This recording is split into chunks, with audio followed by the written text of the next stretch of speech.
All right, here's another interesting use case. So we all know that Alteplase is a very, very sensitive medication and it has strict protocols. And sometimes it can get a little overwhelming depending on how busy the nurse is. Usually it's done in the ER. Once the stroke protocol is triggered, then we go down this very quick pathway to try to eliminate that stroke, that clot with TPA.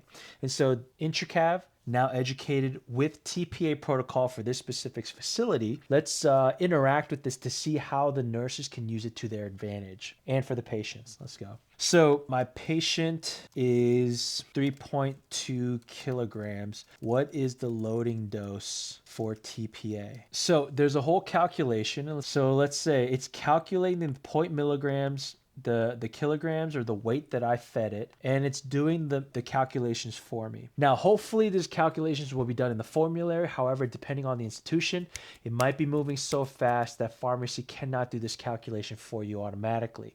So you rely on hand calculations to figure out what the loading dose is. Now you can help the nurses to get that calculation faster, more accurately based on protocol that you fed it. So it's using the protocol to know how to assist the nurse in processing these equations and math and timing even of how to plan for their next activity or their next task. You would round this to 7.5 milligram practical administration. This loading dose is administered as a bolus over 1 to 2 minutes. The remaining 90% is given as an infusion over 60 minutes.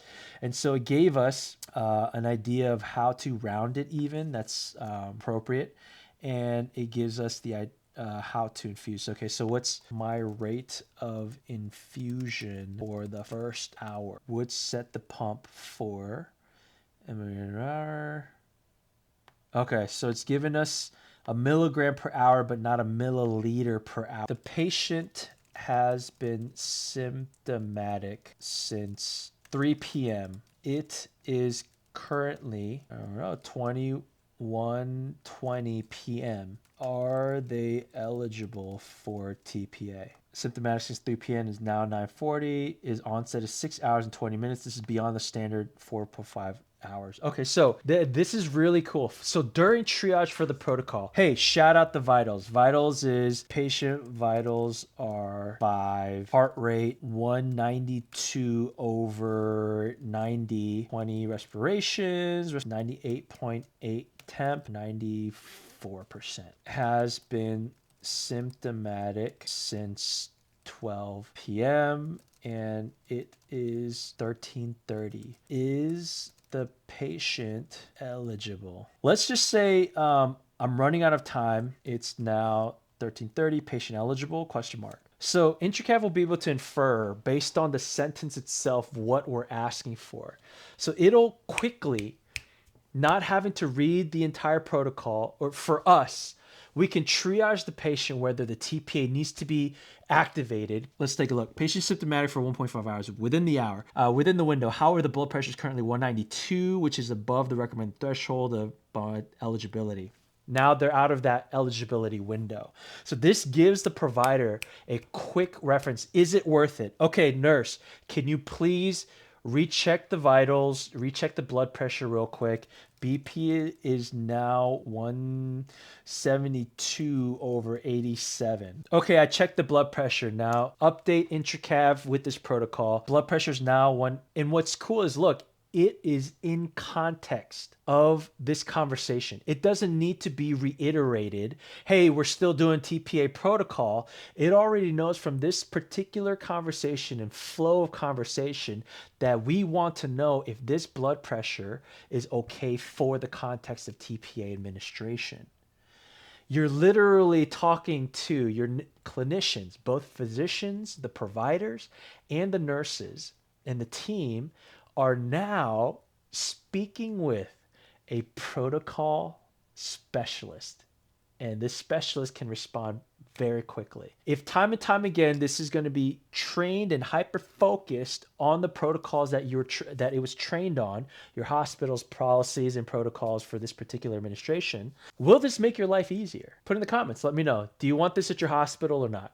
So great. With the blood pressure of 172 over 87, the patient now meets eligibility. This is so exciting.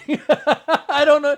I don't think you understand. Holy crap. This is going to make my life so much easier. All right, let's try another one. Let's look at PT of more than 15 seconds. We just got labs. PT is, let's say 14.9 seconds. Let's see what it says. Let's see if it'll differentiate PT from patient. Prothrombin time of 14.9 seconds. The patient is within acceptable range for IV alteplase. One exclusion criteria is greater than 15. Since the PT is below the threshold, it does not exclude the TPA for patient from receiving TPA. One of the exclusion criteria is that PT is greater than 15. Perfect. The fact that it's just at the 15, we're still good. Now, I'm sorry, I got that wrong. It's actually 15.1 seconds. Slightly exceeds the thresholds specified for protocol, would generally be considered a contradiction for TPA administration. It's important to assess the clinical picture. So it's letting us know, hey, you're a little bit off. Now it's going to be your judgment call, provider. Is it worth the risk? But you did cross that threshold. So what do you want to do now? So it's not telling you go for it. It's telling you make a clinical decision. So we need to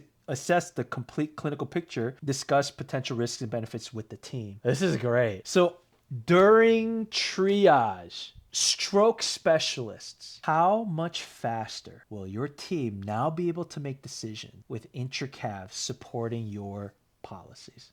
Let me know in the comments. Is this something that you guys want? Is it going to be useful, or do you think it's going to be a waste of time?